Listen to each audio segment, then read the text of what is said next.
Good morning students. आज हम भाषा के बारे में जानकारी लेंगे।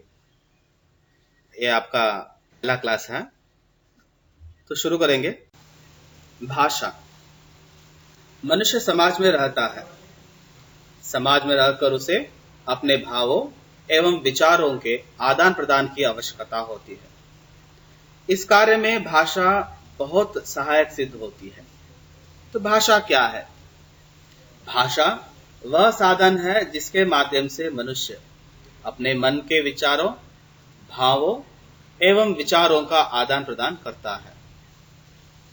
भाषा, जब हम किसी को कोई बात कहते हैं तो वह पहले उसे सुनता है, फिर समझता है और तब उसका उत्तर देता है।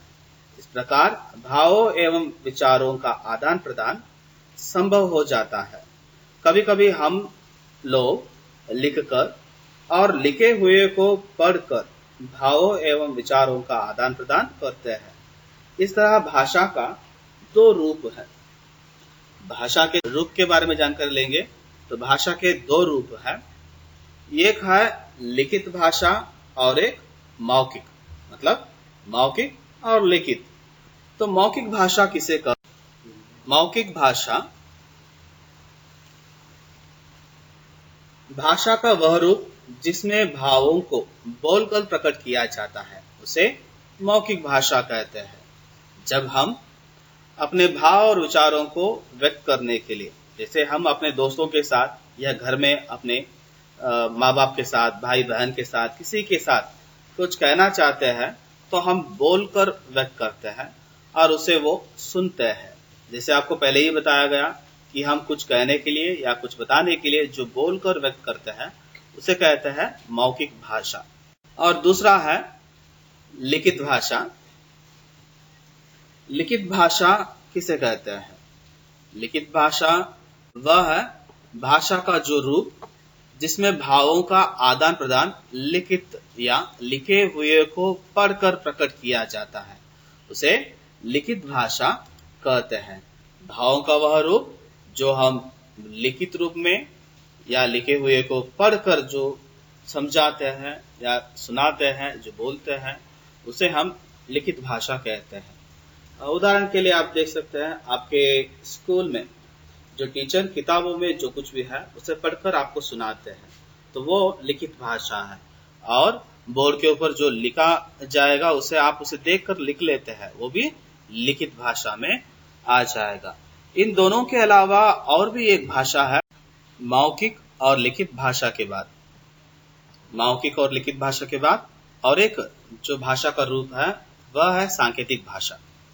सांकेतिक भाषा का प्रयोग सिर्फ चिन्हों के माध्यम से होगा। उदाहरण के लिए जो ट्रैफिक पुलिस जो सर्कल में खड़े होकर जो आने वाले जाने वालों को अपना हाथ दिखाकर जो रुकने बताते हैं और जाने के लिए बताते हैं, तो वो सांकेतिक भाषा में आ जाएगा। और भी जैसे टीचर क्लासरूम के अंदर आते ही अपना मुंह के ऊपर उंगली रखेंगे, इसका मतलब है चुपचाप रहो। और दूर जाते हुए कोई अपने दोस्त को बुलाने के लिए अपना हाथ हिलाकर बुलाते हैं। और रिश्तेदार जब घर आकर वापस लौटते रहते हैं तो उनको जो हाथ हिलाकर बाय कहना, हम या कुछ लोगों को जो धन्यवाद अर्पित करते वक्त हाथ जोड़कर नमस्कार करना, ये सभी क्या है? सांकेतिक भाषा में आ जाएगा।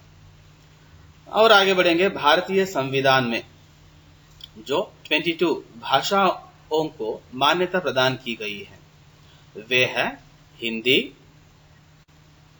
मलयालम, कोंकणी, पंजाबी, नेपाली, उर्दू, सिंधी, बांग्ला, ओडिशी, मैथिली, डोगरी, असमिया, कन्नड़ा, तमिल, मराठी, पंजाबी, तेलुगु, संस्कृत, मणिपुरी, नेपाली, गुजराती और कश्मीरी।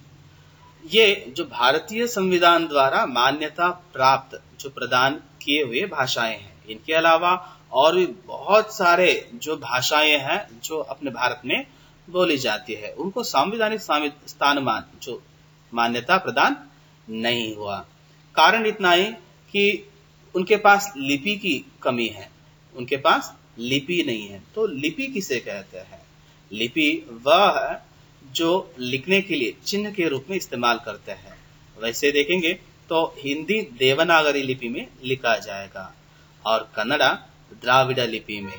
वैसे ही हर एक भाषा के लिए अलग अलग जो लिपियों को इस्तेमाल किया जाएगा। ऐसा नहीं कि हर एक भाषा के लिए सिर्फ एक लिपि होगा। हाँ, हर एक भाषा के लिए एक ही लिपि होगा, पर एक ही लिपि में 3-4 भाषाएं लिखा जाएगा। जैसे हिंदी अब देवनागरी लिपि में लिखा जाएगा, वैसे ही देवनागरी में और भी कुछ भाषाएं लिखते हैं, उसमें संस्कृत भी है। लिपि के बारे में जानकारी लेंगे। लिपि किसे कहते हैं? वर्णों को लिखने के लिए जिन चिन्हों का प्रयोग किया जाता है उन्हें लिपि कहते हैं। हिंदी देवनागरी लिपि में लिखा जाता है। और भाषा के बारे में और भी बहुत कुछ जानकारी लेंगे। तो हिंदी को जो राजभाषा, राष्ट्रभाषा दोनों स्तर पर जो माना जाता है। तो राजभाषा किसे कहते हैं? राजभाषा जो राज्य में प्रयुक्त भाषा को राजभाषा कहते हैं, और राष्ट्र के लिए जो प्रयोग किया जाने वाला भाषा राष्ट्रभाषा। उदाहरण के लिए हिंदी हमारा जो राष्ट्रभाषा। हिंदी को राष्ट्रभाषा क्यों माना गया? इसलिए क्योंकि जब भारत को स्वतंत्र मिला तब भारत में 80% लोग हिंदी को जानने वाले, समझने वाले थे, इसलिए हिंदी को राष्ट्रभाषा माना गया। और राष्ट्रीय भाषा बहुत सारे हैं, जो आपको पहले ही बताया मैंने कि कितने हैं कहकर। और आगे बढ़ेंगे। स्वराक्षर जिन वर्णों का स्वतंत्र रूप से प्रयोग होता है उन्हें स्वराक्षर कहते हैं। मतलब स्वतंत्र रूप से उच्चारित होने वाले अक्षरों को स्वराक्षर कहते हैं। स्वराक्षर में और भी कुछ प्रकार है, जैसे ह्रस्व स्वर जिन स्वरों के उच्चारण में सबसे कम समय लगता है उन्हें ह्रस्व स्वर कहते हैं। दीर्घ स्वर जिन स्वरों के उच्चारण में ह्रस्व स्वरों की तुलना में लगभग दुगुना समय लगता है उन्हें दीर्घ स्वर कहते हैं। और प्लुत स्वर जब किसी स्वर के उच्चारण में ह्रस्व से त्रिगुणा मतलब 3 गुना समय लगे तो उसे प्लुत स्वर कहते हैं। और भी आपको इसे समझाया जाए तो एक मात्रा काल में उच्चारित होने वाले अक्षरों को ह्रस्व स्वर कहते हैं, 2 मात्रा काल में उच्चारित होने वाले अक्षरों को दीर्घ स्वर कहते हैं। ये प्लुत स्वर जो है वो 3 मात्रा काल में, उदाहरण के लिए ओम को जो बताते हैं वहां पर जो प्लुत स्वर का प्रयोग होगा। व्यंजनाक्षर जिन वर्णों के उच्चारण स्वतंत्र रूप से नहीं होता तथा जिनके उच्चारण में स्वरों की सहायता ली जाती है उन्हें व्यंजनाक्षर कहते हैं। व्यंजन के भेद स्पर्श, अंतस्थ, ऊष्म।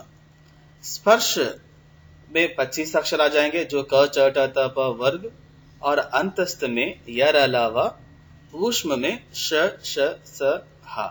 ऐसे व्यंजन के भेद देख सकते हैं। और आगे बढ़ेंगे, वो है व्यंजन के भेद वो उच्चारण के आधार पर कौन कौन से हैं। एक है अल्पप्राण, महाप्राण, संयुक्त व्यंजन और द्वित्व व्यंजन। अल्पप्राण जो क, च, ट, त, प वर्ग के पहला और तीसरा वर्ण, महाप्राण जो दूसरा और चौथा वर्ण, ये सभी महाप्राण में आ जाते हैं। संयुक्त अक्षर जो क्ष, त्र, ज्ञ, श्र 4 अक्षरों को जो संयुक्त अक्षर कहते हैं। इनको संयुक्त अक्षर क्यों कहते हैं? क्योंकि ये 2 व्यंजनों से बने हैं। जैसे क्ष में क और श मिलकर जो क्ष बना है, त्र में त और र मिलकर, और इसी प्रकार ज्ञ और श्रा में भी 2 व्यंजन मिलके बने हैं। द्वित्व व्यंजन का मतलब है एक शब्द में एक ही प्रकार के 2 अक्षर आ जाना। जैसे कुत्ता, बच्चा, लट्टू, इन शब्दों में हम देख सकते हैं। स्वर और व्यंजन के बाद नुक्ते के बारे में जानकारी लेंगे। नुक्ता उर्दू, फारसी तथा अंग्रेजी शब्दों के शुद्ध उच्चारण के लिए कुछ वर्णों के नीचे एक बिंदी या बिंदु लगाया जाता है, उसे उस बिंदु को नुक्ता कहते हैं। जैसे जहाज, सब्जी, मजदूर और भी बहुत सारे शब्द आप आपके पाठ्यक्रम में देख सकते हैं, इनको नुक्ता कहते हैं। और आगे बढ़ेंगे क्लास के लिए। और जब तक धन्यवाद।